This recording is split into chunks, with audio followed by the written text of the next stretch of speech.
Selamat malam Bapak Ibu semuanya.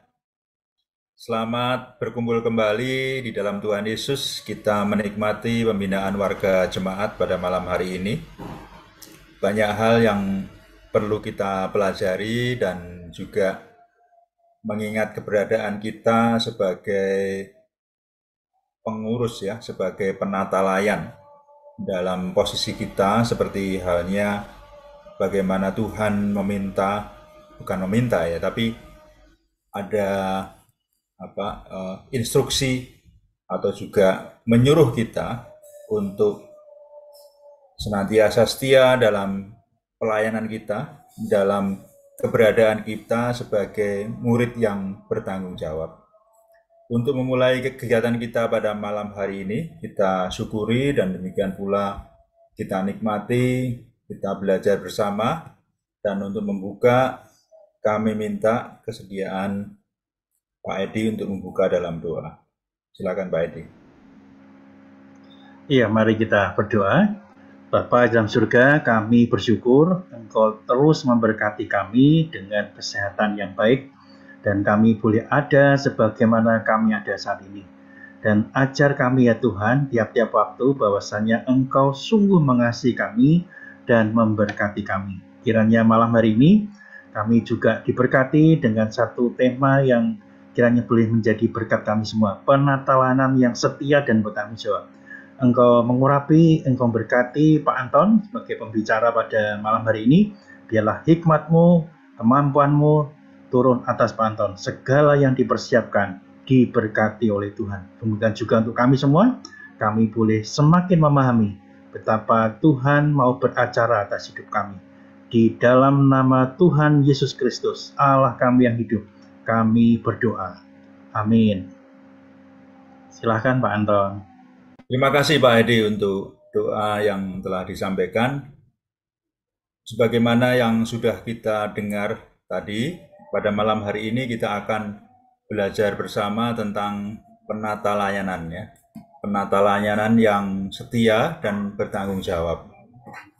Nah, sebagai murid Kristus kita perlu mengerti apa yang dimaksud dengan penata layanan, kemudian juga prinsipnya seperti apa, kebenaran penata layanan itu sendiri, praktek pelaksanaannya seperti apa, gitu ya.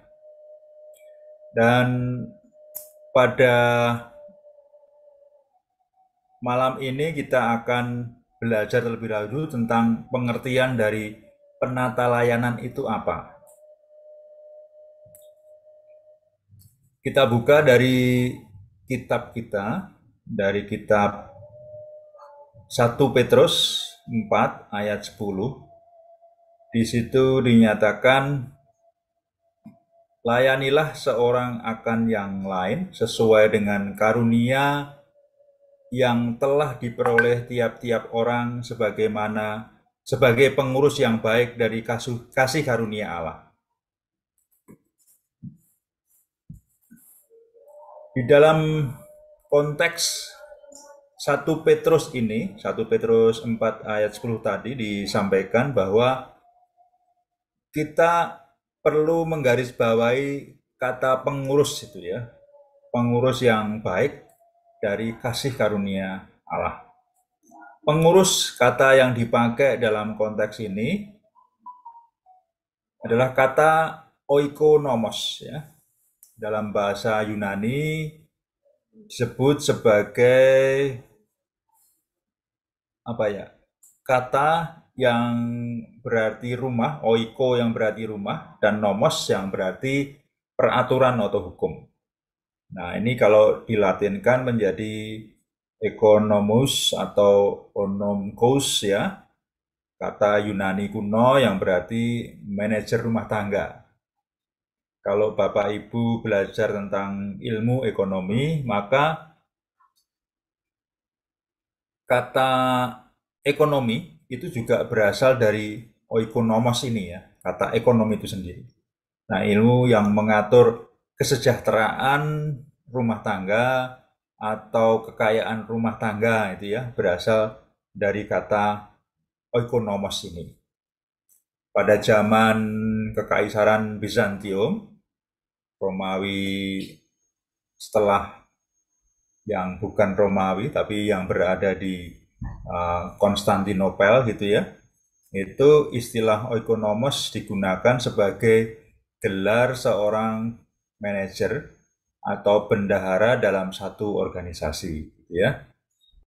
Dan kita adalah pengelola ya, bukan dari pemilik apa yang dipercayakan kepada kita ya.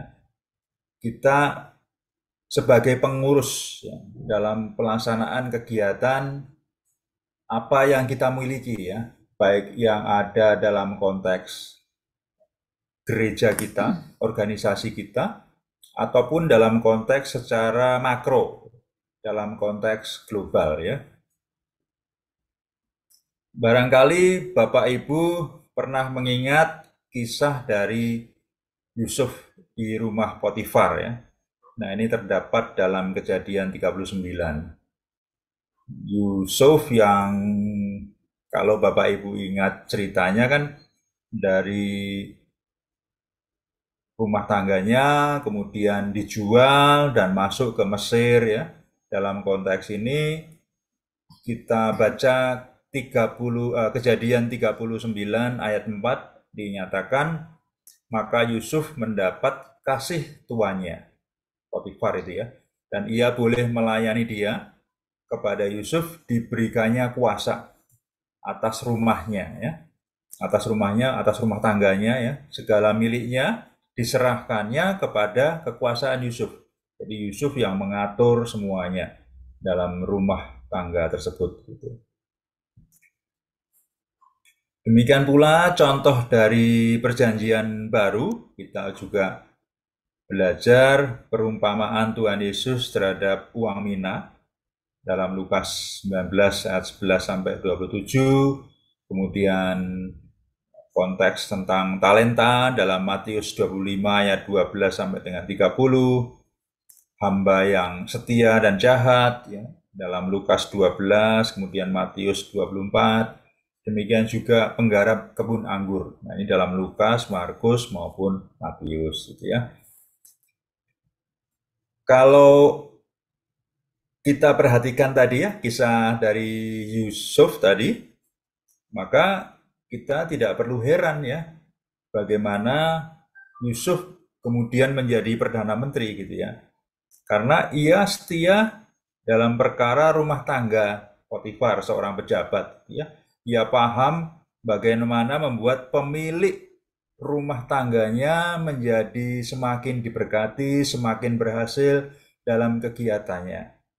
Nah, ini Yusuf kemudian menjadi seorang yang dipercaya karena dia setia dalam perkara yang kecil, kemudian dia dipercaya untuk mengatur satu negara gitu ya.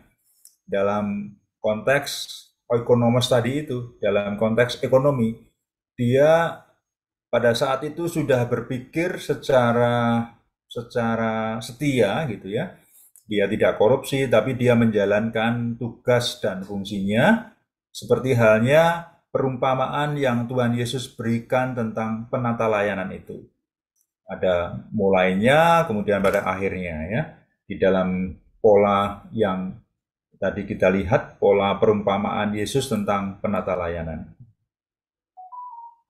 Ada mulai, ada akhir. Nah, pada saat pertama itu sang tuan memberikan tugas kepada para hambanya, kemudian sang tuan pergi. Kemudian yang ketiga, para penata layan diminta untuk bekerja. Sang tuan kembali, dan yang terakhir, penata layan yang bekerja tersebut mendapatkan upahnya. Gitu ya. Itu konteksnya kan gitu, perjalanan dari awal sampai dengan akhir dari kegiatan itu. Nah, kemudian dalam pokok bahasan yang selanjutnya, prinsip dari kebenaran penata layanan yang terdapat dalam Lukas 19 ayat 11 sampai 27, kita baca bersama ya. Untuk mereka yang mendengarkan dia, yaitu Tuhan Yesus, ya, Yesus melanjutkan perkataannya dengan suatu perumpamaan. Sebab ia sudah dekat Yerusalem dan mereka menyangka bahwa kerajaan Allah akan segera kelihatan. Maka ia berkata, ada seorang bangsawan ya, berangkat ke sebuah negeri yang jauh untuk dinobatkan menjadi raja di situ dan setelah itu baru kembali. Ia memanggil 10 orang hambanya dan memberikan 10 mina kepada mereka, katanya. Pakailah ini untuk berdagang sampai aku datang kembali. Ayat 14. Akan tetapi orang-orang sebangsanya membenci dia, lalu mengirimkan utusan menyusul dia untuk mengatakan, kami tidak mau orang ini menjadi raja atas kami. Dan terjadilah ketika ia kembali, setelah ia dinobatkan menjadi raja, ia menyuruh memanggil hamba-hambanya yang telah diberinya uang itu untuk mengetahui berapa hasil dagang mereka masing-masing. Ayat 16, orang yang pertama datang dan berkata, Tuan, mina Tuan yang satu itu telah menghasilkan 10 mina. Ya, dari 1 menjadi 10 mina. Katanya kepada orang itu, baik sekali perbuatanmu, hai hamba yang baik. Engkau telah setia dalam perkara kecil, karena itu terimalah kekuasaan atas 10 kota. Ayat 18, datanglah yang kedua dan berkata, Tuan, mina Tuan telah menghasilkan 5 mina. Jadi dari 1 menghasilkan 5. Katanya kepada orang ini, gitu. Dan engkau kuasailah 5 kota. Dan hamba yang ketiga datang dan berkata, Tuan, inilah mina Tuan, aku telah menyimpannya dalam sapu tangan. Sebab aku takut akan Tuan. Karena Tuan adalah manusia yang keras, Tuan mengambil apa yang tidak pernah Tuan taruh, dan Tuan menuai apa yang tidak Tuan tabur. Katanya kepada orang itu, hai hamba yang jahat, aku akan menghakimi engkau menurut perkataanmu sendiri. Engkau sudah tahu bahwa aku adalah orang yang keras, yang mengambil apa yang tidak pernah aku taruh, dan menuai apa yang tidak aku tabur. Jika demikian, mengapa uangku itu tidak kau berikan kepada orang yang menjalankan uang? Maka kembaliku aku dapat mengambilnya serta dengan bunganya. Lalu katanya kepada orang-orang yang berdiri di situ, ambillah mina yang satu itu daripadanya dan berikanlah kepada orang yang mempunyai 10 mina itu. Kata mereka kepadanya, Tuan, ia sudah mempunyai 10 mina.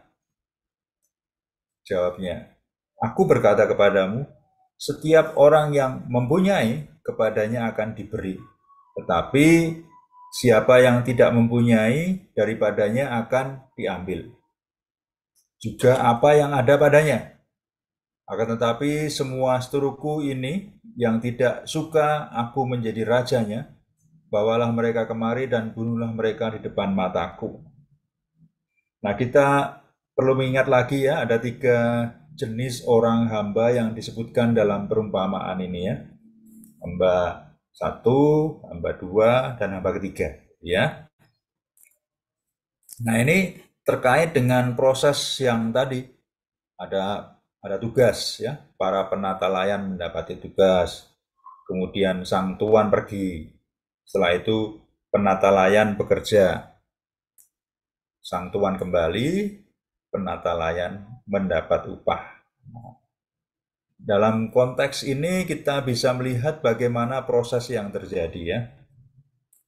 Proses-proses ini yang perlu kita ingat bahwa ada penata layanan, ada pekerjaan, ada upah ya. Ada proses yang perlu kita simak di sini. Bagaimana proses itu dari 1 menghasilkan seberapa besar gitu ya. Dan itu menyangkut upah yang terjadi. Nah, pertanyaan untuk diskusi kita pada malam ini ya. Siapakah sang tuan? siapakah para penata layan itu? Apakah ada Bapak Ibu yang ingin memberikan respon dari pertanyaan ini? Singkat saja, silakan jika ada. Siapa yang dimaksud dengan tuan?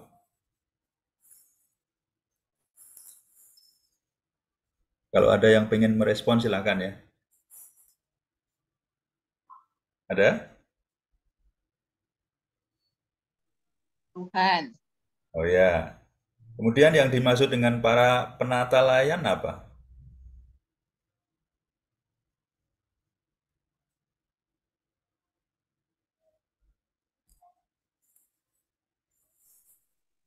Ada? Anak-anak Tuhan. Jawaban paling simpel ya. Ya, ya memang demikian ya. Jadi ada ada Tuhan yang ingin mendapatkan respon dari anak-anaknya yang dimaksud dengan Tuhan itu siapa, kemudian para penata layan itu siapa. Meskipun sesuatu yang barangkali kita mudah mencerna gitu ya, tapi pada saat itu orang-orang yang mendengarkan belum tentu memahami gitu ya.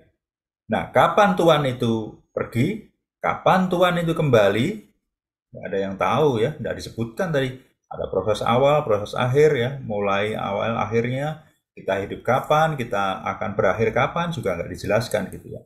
Nah, apakah yang ditugaskan oleh Sang Tuhan kepada para penata layan? Ya, ini yang perlu kita cermati ya. Nah, kapan para penata layan ini mempunyai kesempatan untuk berhasil atau gagal dalam tugasnya? Nah, ini kita harus renungkan ya. Ini sesuatu yang sangat kritis dalam kehidupan kita. Nah, apakah yang menjadi persamaan? Apa saja persamaannya? Atau apa sajakah persamaan dan perbedaan respon Sang Tuhan terhadap hasil-hasil yang diberikan oleh hamba-hambanya tadi ya, yang membuat responnya berbeda-beda. Nah, prinsip apa saja yang Tuhan ingin kita mengerti melalui perumpamaan ini. Nah, inilah yang menjadi pertanyaan-pertanyaan kita yang harus kita renungkan dalam kehidupan kita. Bagaimana kita merespon terhadap apa yang kita miliki, terhadap bakat, ya, terhadap kemampuan, terhadap ya kemampuan kan bisa secara fisik, secara pemikiran, secara daya apa ya, finansial dan daya-daya yang lain gitu ya. Kita sudah memberikan apa saja gitu ya dalam kehidupan kita dan bagaimana kita setia dalam segala tugas dan tanggung jawab yang diberikan kepada kita. Di dalam konteks yang selanjutnya tadi kan kita bisa melihat bagaimana para penata layan ya mendapatkan tugas. Semuanya sama sebetulnya. Satu mina itu ya. Dan mereka bekerja seperti apa gitu. Ada yang sangat sangat ya lebih dari yang lain ya. Dari satu bisa menghasilkan 10 gitu ya. Nah, ini mendapatkan pujian, mendapatkan tambahan lagi gitu ya. Upahnya kan seperti itu. Kemudian ada yang satu mina menghasilkan 5 ya, nggak apa-apa baiklah itu ya. Hamba yang baik gitu ya. Dua hamba yang baik dengan kemampuan yang berbeda gitu ya, tapi dua-duanya mendapatkan apa ya upah dengan apa yang mereka miliki sesuai dengan kemampuan mereka. Kalau tadi kita belajar dari perjanjian lama kan melihat bagaimana Yusuf ya dari rumah tangga yang kecil kemudian bertanggung jawab satu negara ya kan sangat jarang itu ya orang yang diberi tugas dan tanggung jawab untuk satu rumah tangga kecil gitu ya satu organisasi kecil gitu kemudian tiba-tiba menjadi satu negara dan konteks kehidupan bernegara seharusnya demikian ya ada keberhasilan dari satu bidang yang kecil yang dia lakukan yang dengan tekun gitu dan menghasilkan hasil yang memang bisa dilihat gitu ya. Ya, tapi ada juga yang mendapatkan tugas satu mina juga gitu ya. Tetapi hasilnya satu mina juga. Nah, terus apa gitu ya? Nah, ini malah Lah kalau kamu nggak bisa kerja, kenapa kamu nggak ikut-ikutan yang bisa menghasilkan 10 tadi itu ya? Kalau dia bisa menghasilkan 10 kan dia lumayan dapat nama juga gitu ya. Itu yang dipesankan Tuhan, bukannya malah mencaci, tidak bersyukur gitu ya. Dengan apa yang dikerjakan oleh yang ketiga tadi itu gitu. Nah, kita bisa mencatat dari pengamatan kita tentang hamba yang jahat, hamba yang ketiga ini. Dia adalah hamba yang jahat ya. Dia tidak terhitung di antara hamba yang baik. Dia hamba ketiga yang jahat ya. Orang yang tidak sungguh-sungguh mengenal sang tuan ya.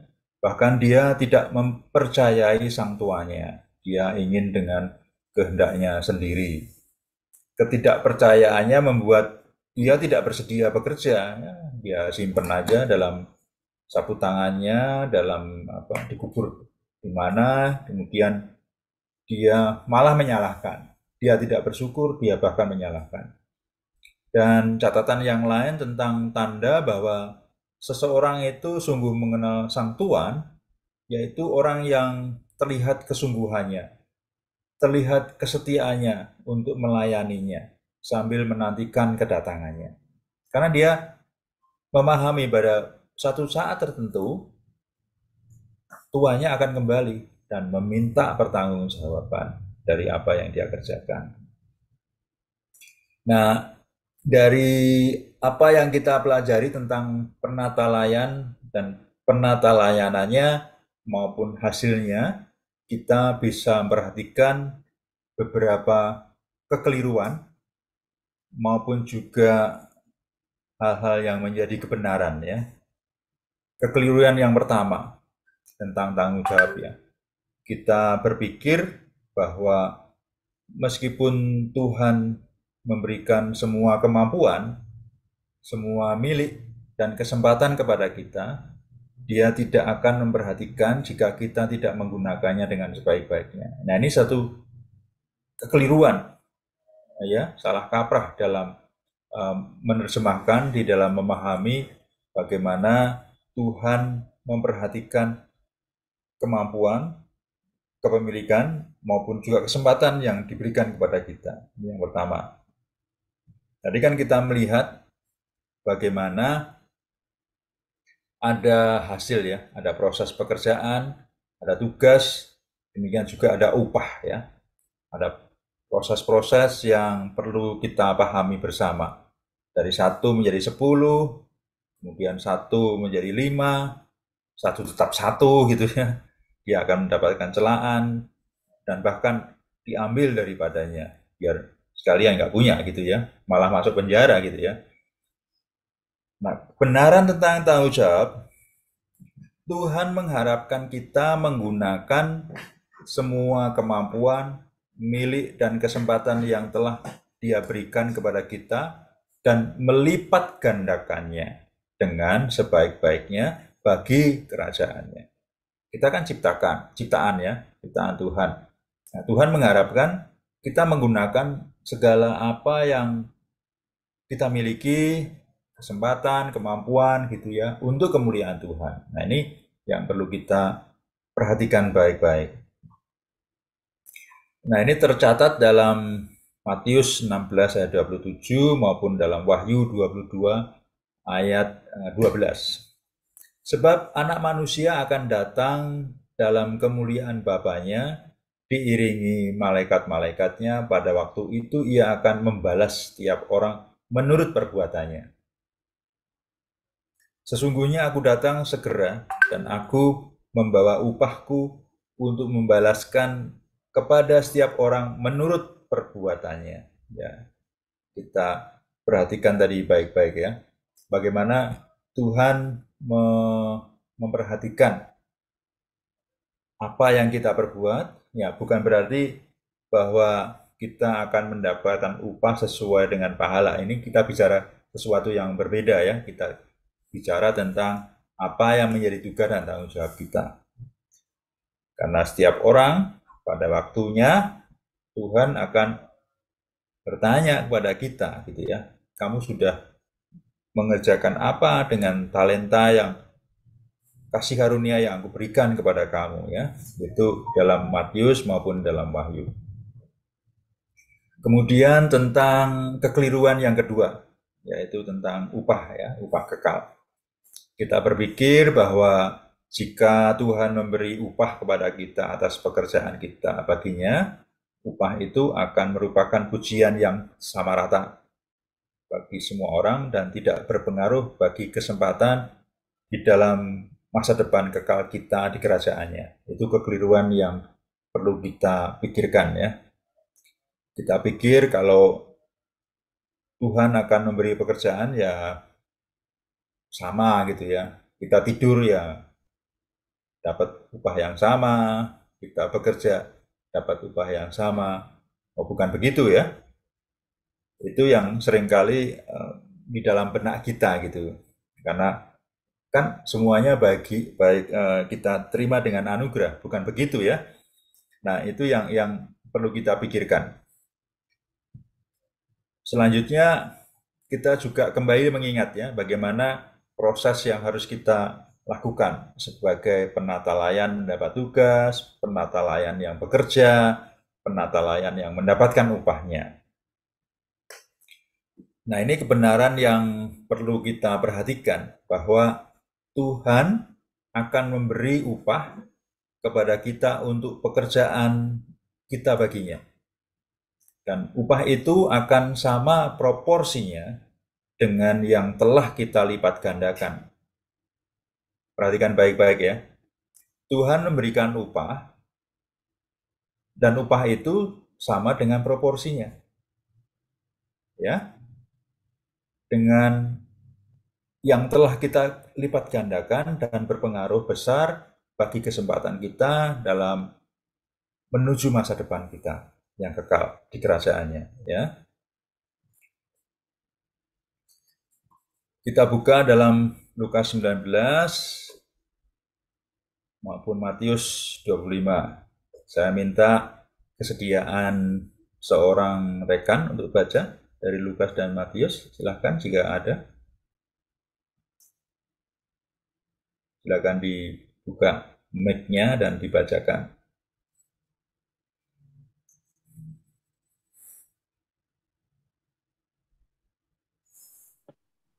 Saya bacakan ya, Pak. Silakan, Bu. Katanya kepada orang itu, baik sekali perbuatanmu, hai hamba yang baik.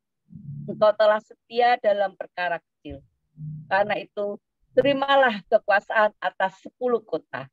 Lukas 19 ayat 17.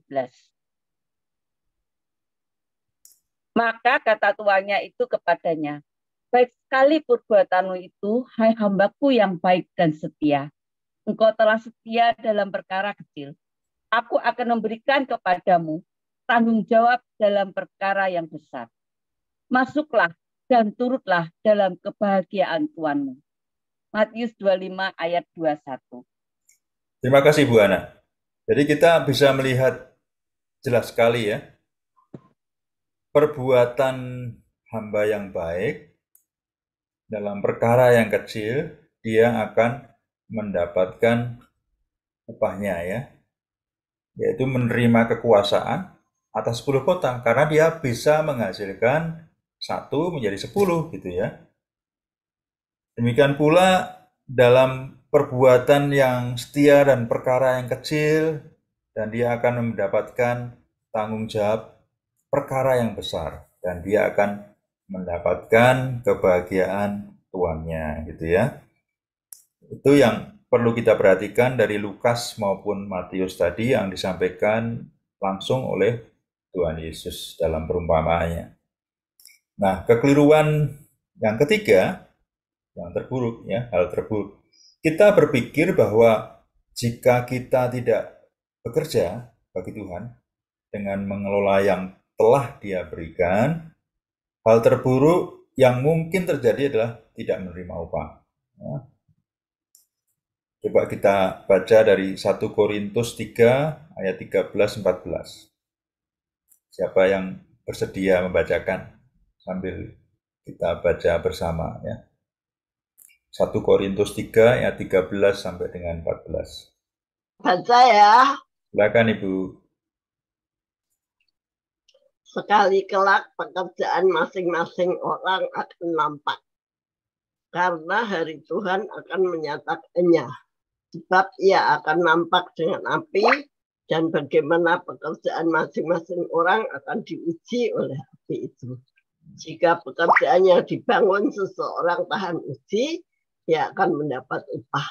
Jika pekerjaannya terbakar, ia akan menderita kerugian. Tetapi ia sendiri akan diselamatkan, tetapi seperti dari dalam api. Terima kasih Oma Dani. Jadi pada harinya nanti, pada saatnya nanti, ia akan terlihat ya bagaimana hasil dari pekerjaan yang telah kita lakukan itu.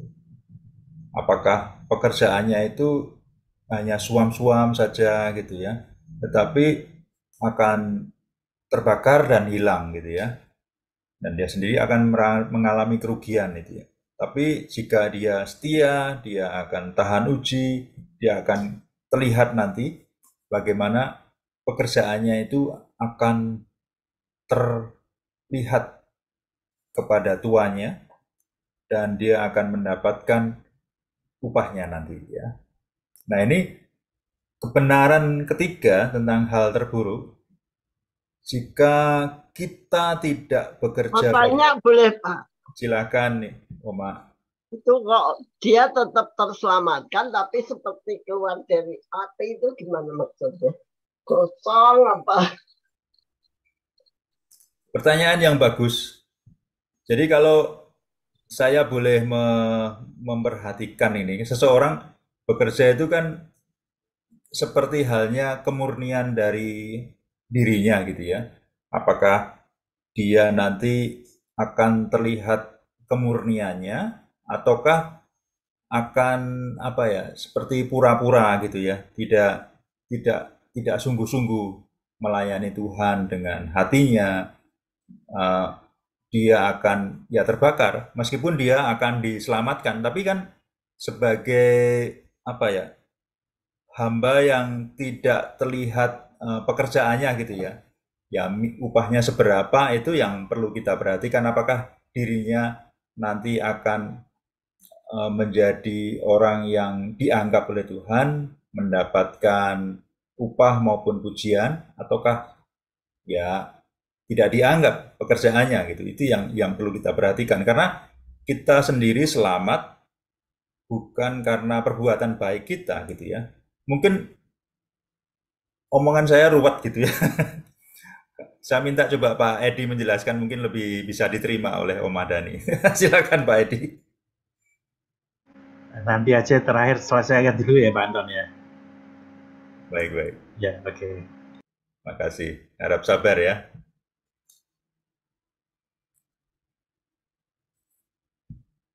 Kebenaran yang selanjutnya, kebenaran yang ketiga, jika kita tidak bekerja bagi Tuhan dengan mengelola yang telah Dia berikan kepada kita, hal terburuk yang mungkin terjadi adalah menderita kerugian.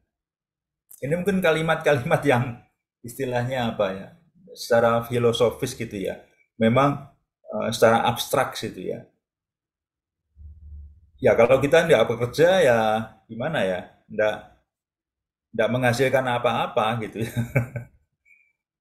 Coba kita baca dari Matius 6 ayat 19-21. Janganlah kamu mengumpulkan harta di bumi ngengat dan karat merusakkannya dan pencuri membongkar serta mencurinya. Tetapi kumpulkanlah bagimu harta di surga ngengat dan karat tidak merusakkannya dan pencuri tidak membongkar serta mencurinya.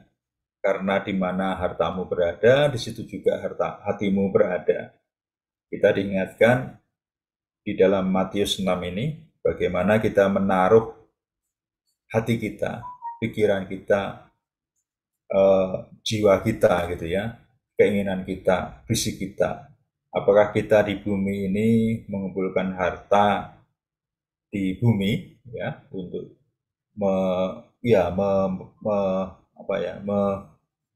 memperhatikan secara duniawi, tetapi kita tidak mengumpulkan harta yang di surga, yang Tuhan kehendaki dalam kehidupan kita untuk menjadi penata layan yang baik dan bertanggung jawab tadi itu ya. Nah, ini pertanyaan yang diajukan kepada kita gitu. Kita sendiri yang bertanya kepada diri kita sendiri ya. Apakah aku seorang penata layan 10 mina? Atau jangan-jangan 1 mina? Ya, itu pertanyaan yang saya sendiri juga ajukan kepada diri saya sendiri gitu ya. Apakah saya sebagai penata layan yang layak untuk menghasilkan 1 menjadi 10 gitu?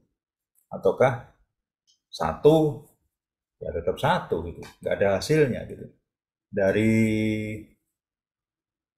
tahun 2000 sampai 2003, apakah ada perubahan terhadap cara pandang kita, cara berpikir kita, atau tahun 90 sampai dengan sekarang tetap aja nggak ada perubahan? Nah, itu yang perlu kita perhatikan bersama ya. Kekeliruan yang keempat tentang pembandingan, kita berpikir bahwa seperti orang-orang dan pola penghargaan di sekitar kita, penghargaan yang Tuhan berikan atas apa yang telah kita lakukan dapat dibandingkan dengan apa yang dapat orang lain berikan. Ini juga sama-sama agak abstrak gitu ya. Kalau biasanya kita kan mendapatkan pujian dari orang-orang yang tidak mengenal kita gitu ya. Tapi bagaimana yang Tuhan berikan di dalam Matius 25 tadi ya, di dalam konteks yang 5 talenta ya, ada yang mendapatkan 5 talenta kemudian bisa menghasilkan 10 talenta. Nah, ini mendapatkan pujian, kemudian tanggung jawab, kebahagiaan plus 1 talenta lagi. 2 talenta menghasilkan 4 talenta, ada pujian, tanggung jawab, dan kebahagiaan. Nah, ini 1 talenta menghasilkan 1 talenta, ya upahnya adalah celaan, hukuman, malah dikurangi talentanya. Nah, ini pembandingan kebenarannya seperti apa? Penghargaan yang diberikan Tuhan atas apa yang telah kita lakukan akan dibandingkan dengan apa yang telah Tuhan berikan di dalam diri kita. Jadi penghargaannya sesuai dengan apa yang terjadi dalam proses yang kita berikan kepada Tuhan ya. Tuhan memberikan 5 menjadi 10. Kemudian ada 2 menjadi 4. 1 menjadi berapa? Apakah tetap 1 juga gitu ya. Nah, ini yang perlu kita cermati gitu ya. Coba kita baca dari Kolose 3. Kolose 3 ayat 23 sampai 24. Silahkan jika ada Bapak Ibu. Kalau tadi kan kebanyakan ibu-ibu ya, sekarang Bapak coba. Atau isinya ibu semua ya? Oke, saya Pak. Silakan. Apapun juga yang kamu perbuat, perbuatlah dengan segenap hatimu, seperti untuk Tuhan dan bukan untuk manusia. Kamu tahu bahwa dari Tuhanlah kamu akan menerima bagian yang ditentukan bagimu sebagai upah. Kristus adalah Tuhan dan kamu hambanya. Kolose 3, 23, 24. Terima kasih Bu Ruth. Jadi apapun yang kita perbuat, nah kalau kita berbuat ya berbuat seperti halnya kita berbuat kepada Tuhan, bukan kepada manusia ya. Jadi kita akan memiliki semangat untuk melayani Tuhan kepada siapapun juga dalam kehidupan kita sehari-hari. Di dalam Matius 13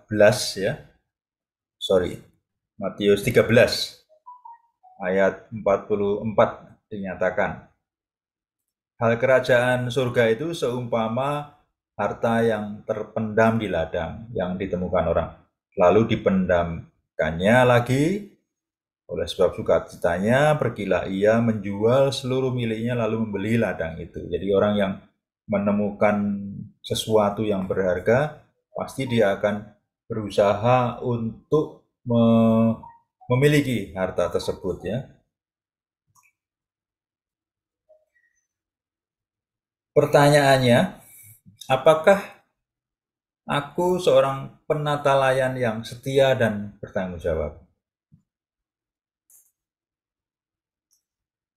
Coba kita baca dalam teks selanjutnya ya.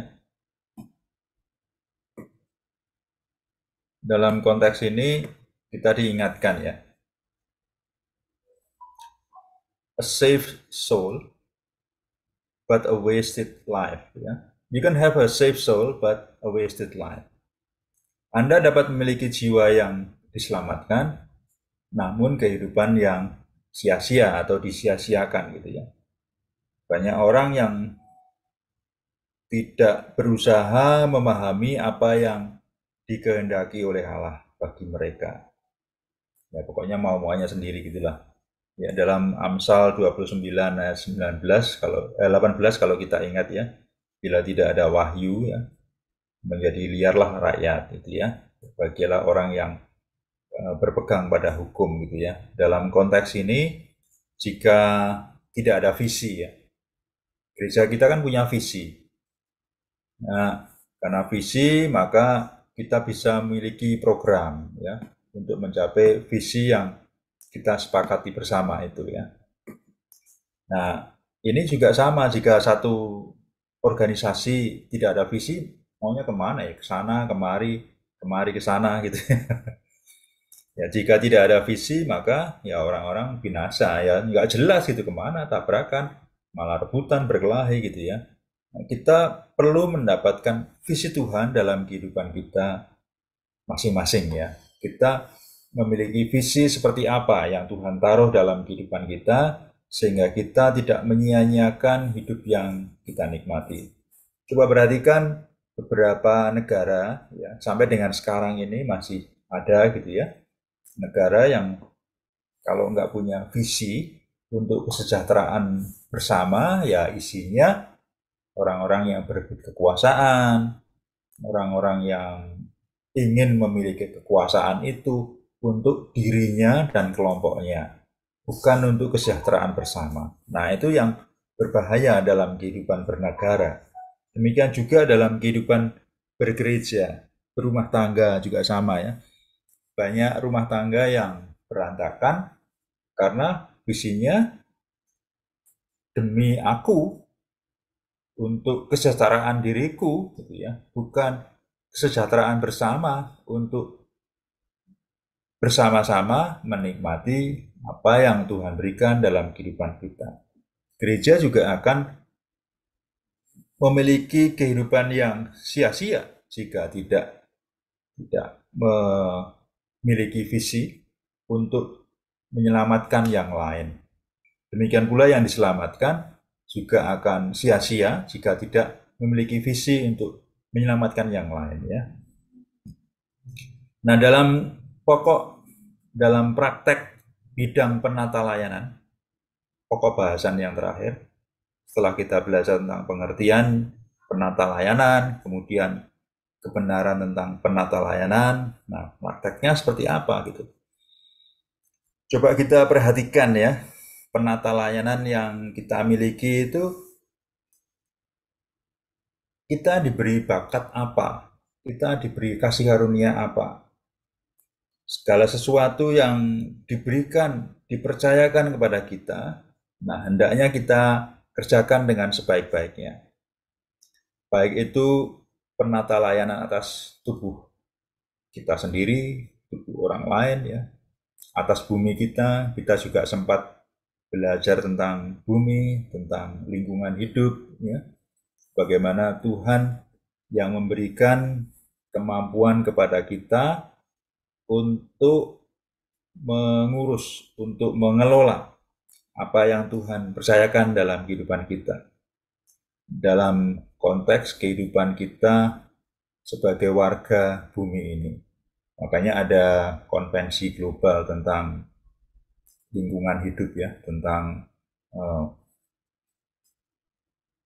perlindungan lapisan ozon, kemudian tentang perubahan iklim, tentang perlindungan ataupun juga konservasi keanekaragaman hayati, tentang bahan-bahan kimia yang kita konsumsi untuk konsumsi makanan, konsumsi yang kita pakai dalam pakaian, dalam produksi, dan lain sebagainya gitu ya. Jadi ada konteks-konteks yang perlu kita pahami bersama, bahwa penata layanan pada diri kita tidak hanya dalam konteks yang kecil saja. Biasanya kan kita hanya berpikir tentang harta milik, ya, tentang uang, tapi kita lupa dengan konteks waktu, konteks bumi itu sendiri ya, tentang tubuh kita, tubuh orang lain, dan lain sebagainya. Ada bakat yang harus kita berikan, dan kita sudah banyak yang terlibat dalam memberikan penata layanan ini. Tapi bagaimana dalam keseharian kita? Apakah kita memberikan yang terbaik bagi Tuhan? Di dalam kita menikmati, dalam kita memberikan bakat alami kita, di dalam menjaga lingkungan alam kita, di dalam harta, benda, keuangan, kemudian waktu yang kita miliki, dan lain sebagainya. Nah, itu tanggung jawab yang perlu kita pahami, yang perlu kita laksanakan dalam kehidupan kita sehari-hari. Nah, konteks-konteks rohani dalam kehidupan kita perlu juga memperhatikan bagaimana kita mengelola setiap hal yang Tuhan berikan dalam kehidupan kita beribadah, dalam kehidupan kita bergereja, dan lain sebagainya. Baik atas waktu, atas harta benda, atas kemampuan kita berdoa, memperhatikan orang lain, dan lain sebagainya. Kita perlu memperhatikan yang Tuhan sampaikan kepada kita yang terakhir sekali, atau bisa kita sebut sebagai ayat hafalan gitu ya, Matius 25 ayat 21. Maka kata tuannya itu kepadanya, baik sekali perbuatanmu itu, hai hambaku yang baik dan setia. Engkau telah setia dalam perkara kecil, aku akan memberikan kepadamu tanggung jawab dalam perkara yang besar. Masuklah dan turutlah dalam kebahagiaan Tuhanmu. Jadi itulah yang bisa kita pelajari bersama tentang penata layanan pada malam hari ini. Kira-kira Bapak Ibu ada yang bertanya yang lain? Harapannya sih pertanyaannya jangan yang sulit-sulit lah ya. Atau sulit juga nggak apa-apa, kita belajar bersama ini, sehingga kita bisa memperhatikan lebih lanjut dalam konteks yang supaya lebih bertanggung jawab lah, tidak mengada-ada gitu ya. Ada pertanyaan lain? Kalau saya mau menambahkan malah Pak Anto. Ya, silakan Pak. Iya, Bapak-Ibu sekalian, ketika kita belajar penata layanan setia dan bertanggung jawab, saya pikir ini bukan kebetulan, tapi memang apa yang kita hidupi dengan nilai-nilai membaik itu bukan satu hal yang kita karang-karang seperti itu, kemudian timbul membaik ya. Tetapi semakin belajar membaik, menurut saya Tuhan semakin menyingkapkan dalam hal ini khususnya untuk A, yaitu aktif. Ternyata itu satu bagian yang indah dalam hidup kita.